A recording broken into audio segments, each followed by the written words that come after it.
You don't have to control the world. You only have to control four things: your words, your mood, your money, and your mind. If you let any of these go, life will remind you who's in control. You may be smart, talented, even well-intentioned, but if you don't control your words when you're angry, your mind when you're afraid, your mood when things are messed up, or your money when temptation knocks at your door, you're not really in control of your life. You're just reacting to it. And the truth is, the philosophers understood this better than anyone. Freedom doesn't start with what you own, it starts with what you control. Not your job, not your past, not the opinions of others, but yourself, your discipline, your restraint, your ability to stop when others explode, your ability to walk away when others chase, your ability to choose silence over noise and stillness over chaos. In this article, we will analyze the four silent factors that shape everything: words, emotions, finances, and inner self. Control them, and you will build a life that no storm can shake. Let them control you, and you will see your future quietly collapse from within. This is not an inspirational quote, it is a guide to self-mastery. Let's get started. 1. Control your words. The tongue has no bones, but it can destroy everything. The tongue has no bones, but it can break trust, kill opportunities, and burn bridges that no apology can rebuild. There was a man who worked in the company for 7 years, always quiet and excellent. He was not the loudest person, but when he spoke, people listened. Until one day in a leadership meeting, a young colleague was chosen to present the strategy that he helped build. He disagreed with the presentation, so he interrupted in the middle of the meeting, his voice full of irritation, his tone harsh. The whole meeting room fell silent. He was right then, but from that day on, no one looked at him the same way. That is the danger of words. You can win an argument but lose the war. You can tell the truth but destroy your credibility if you do not control how you deliver it. The sculptors understand this. Words are not weapons, they are tools. But if used in the wrong hand or at the wrong time, they do more harm than good. Marcus Aurelius once wrote, "Don't waste time arguing about what a good person should be. Be that person." Wise people don't speak to prove, they speak to clarify. And most of the time they wait. Let's be honest, you rarely get in trouble for what you don't say. Trouble comes when your mouth runs faster than your mind, and you regret not only the damage you caused, but because deep down you know you didn't have to say it. Look at today's culture. Everyone has something to say. Everyone interrupts, reacts, argues, corrects, but no one listens.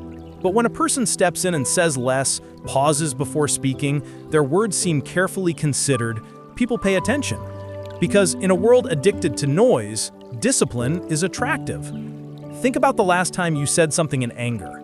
Maybe to a friend, lover, or coworker. You didn't really mean it, you just reacted, but the hurt was still there. You apologized, they forgave, but they still have a little voice in their head. It turns out that's what they really think about you, and you can't take it back. Now think about someone you admire. Do they speak to win or to help? Do they speak first or listen first? That's the difference. Average people speak to express their feelings. Wise people speak to guide. And disciplined people only speak when silence is no longer enough. Controlling your words is not weakness. It's mastering the most dangerous weapon you carry at all times. Words can open doors or slam them shut. They can lift someone up from the brink or push them down.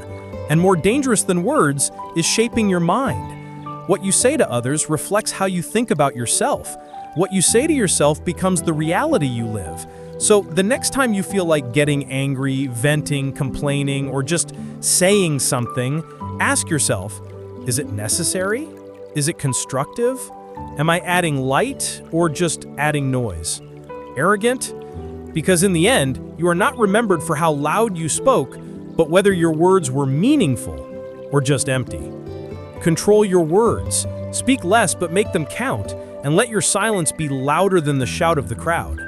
2. Control your mind, your destiny battlefield. Your mind is not a mirror of the world, it reflects what you choose to focus on. A man lost everything not because the world collapsed, but because his mind collapsed. After being fired, he stopped looking for another job. He told himself that no one would hire him, that he was too old, that everything was hopeless. He closed himself off and became quiet. Accepting defeat, friends still contacted him with opportunities, but he avoided them. Not because they were not real, but because his mind told him they were not for him. This is how most people lose, not in your actions, but in your thoughts, long before failure actually comes. Good thinkers understand this. Epictetus taught that it is not the things that bother you, but how you judge them. Your mind is a portal. What you let in shapes everything else. If your thoughts are chaotic, fearful, angry, or always reactive, then so will your actions, relationships, habits, and results. The problem is that most people don't realize what's going on in their minds. They let negative thoughts sit there unchallenged. And like a hook in a dark room, it spreads. Ask yourself, have you ever said to yourself, "I can't," before you try? Have you ever assumed someone didn't like you before they opened their mouth? Have you ever worried about something that hasn't happened yet? That's not reality. That's undisciplined thinking, and it's running your life. The mind is not just a place for thinking, it's your destiny battlefield. If you don't control it, you'll be ruled by fear disguised as logic, by assumptions disguised as consciousness, by emotions disguised as truth. The arrogant person wakes up in the same noisy, chaotic, stressful world as everyone else, but the difference is they choose what goes into their mind. They choose where to put their attention. They filter every thought through reason. They don't feed their thoughts. They don't serve their best self. I don't control my feelings. Yes, you can. You just haven't practiced the discipline of thinking. Controlling your mind isn't about pretending everything is okay. It's about not letting your emotions write your story. You don't accept every thought as truth. You interrogate yourself. Is this fear or truth? Is it truth or just an old wound speaking? You don't shut out the storm. You just stop letting it take over. The tools of the mind are different. Journal to challenge and clarify your thoughts. Good. Observe your thoughts without clinging to them. Read books. Feed your mind with disciplined frames of mind instead of rubbish. Be alone to hear your own voice without being disturbed by others. If you spend all day stuffing your mind with drama, rumors, laundry headlines, and chaos, don't be surprised when your life gets out of control. Your mind is not pure garbage. Don't throw unverified thoughts into it and expect peace. If you want power, take it back from your mind. The one who controls the mind cannot be manipulated, cannot be diverted, cannot be dominated by fear, cannot control the mind. Because every victory or defeat is decided before you act. 3. Control your mood. Let your emotions take over. He missed a job opportunity that could have changed his life, not because of lack of ability or someone sabotaging him, but because of his bad mood. That morning, he spilled coffee on his shirt, got cut off in the street, and had to wait 20 minutes at the reception desk. When he sat down in front of the recruiter, his face was tense, his voice was harsh, his energy was negative. They didn't call back. That's the price of an uncontrolled mood. It spills over, spoiling moments that shouldn't be ruined and spreading far beyond the original cause. The sculptors warn, you have power over your mind, not external events. Understand this, and you will find power. Anger, sadness, frustration, anxiety, they are all human emotions. But when you let them take over your behavior, let them control your whole day, you lose. Moods are not you. They are like the weather, fleeting, temporary. And like the weather, you don't have to cancel your whole day just because it's raining. We all have times when a small thing sets off a chain reaction. A panicked email, a sarcastic remark, a missed train. So the whole day is ruined. You are irritable, unfocused, but the real problem is not what happened. It is that you did not stop to refresh yourself. You do not ask yourself if you want this feeling to define your day. The way of the disciplined person is to pause processing, move forward. They do not deny the feeling, they observe it. They do not pretend everything is okay, they just do not hand over control to the actual tool, naming the feeling. When a bad mood comes, name it. I am upset. I am insecure. I feel disrespected. Naming creates space, and in that space, clarity appears. And ask, what a stronger version of me would do now? And do it. Gratitude also helps you. Not to hold anger and gratitude at the same time when your mood is dark, find one thing you are grateful for and hold on to it. If you do not control your mood, it will control your words, your choices, your relationships, and your results. And often the damage it causes cannot be repaired with an apology. Don't chase a perfect day. Practice emotional mastery. Practice staying calm in the midst of a storm. Practice smiling without reason. Practice reacting as a person with principles, not a slave to fleeting moods.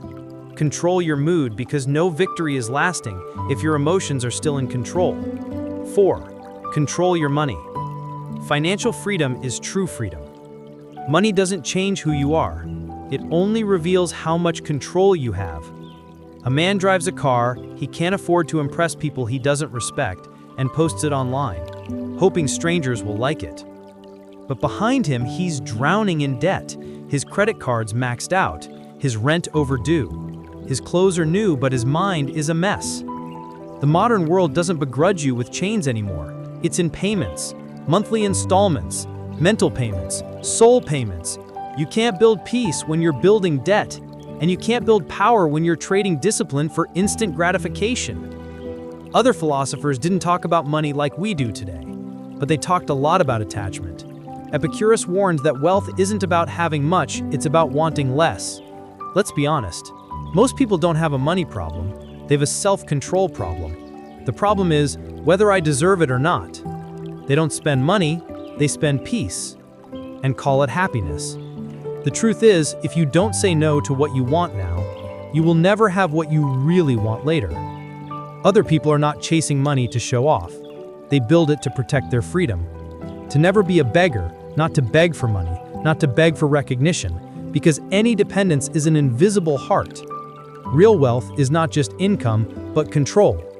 Control over your spending, your emotions, your future, is the ability to say, I don't need that now, because I'm building something bigger. Have you ever bought something just because you were bored? The season of convenience is not because you need it, but because your ego is hurt and you want to feel in control. That's not power, that's an escape from your emotions disguised as self-worth. The meticulous person builds systems. They budget not to limit their joy, but to protect their freedom. They save because storms can come unexpectedly. They invest not just in assets, but in their mindset, skills, and stability.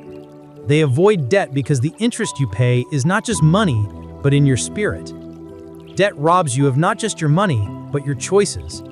It makes you say yes. Having a job you hate keeps you up at night, turns your future into a prison you've put yourself in.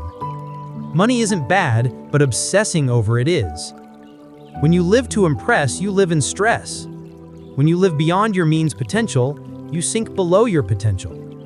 You don't need to be rich. You need stability, you need control, because there is no discipline without self-reliance, and there is no self-reliance if you are fighting with your wallet. Every penny you spend is a vote for the future you will live. Before buying something, ask yourself, does this support the person I want to be? Is this a reward or a reaction? Will it matter in 5 years, or is it just feeding a 5-second emotion? Want peace? Fix the holes. Want power? Stop giving discipline to impulses. Control money, because financial freedom is not about being rich but no longer being a slave. Conclusion. Master yourself, master your life. Most people want freedom, but what they chase is permission. Allow indulgence, reaction, laziness, lack of discipline, and still want peace. But true freedom doesn't come from the outside, it comes from inner discipline.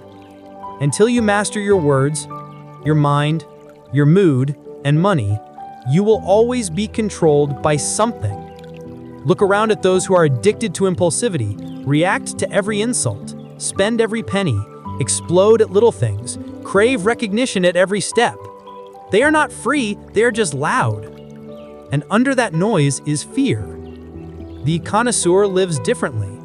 They are not cold, they are not insensitive, they just do not give the keys to their peace to the chaos of life. They do not shout because they do not need to prove. They do not boast because they are not afraid of being underestimated. They do not overspend because they know true power is quiet. Ask yourself what your life would be like if your emotions didn't control your mornings, if your thoughts didn't swirl every night, if your words always matched your wisdom, if your wallet reflected your values. That is not a dream.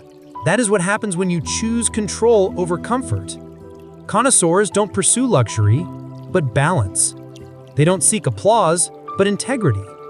They understand that freedom is not about doing whatever you want, but about becoming someone who doesn't need to save you from yourself.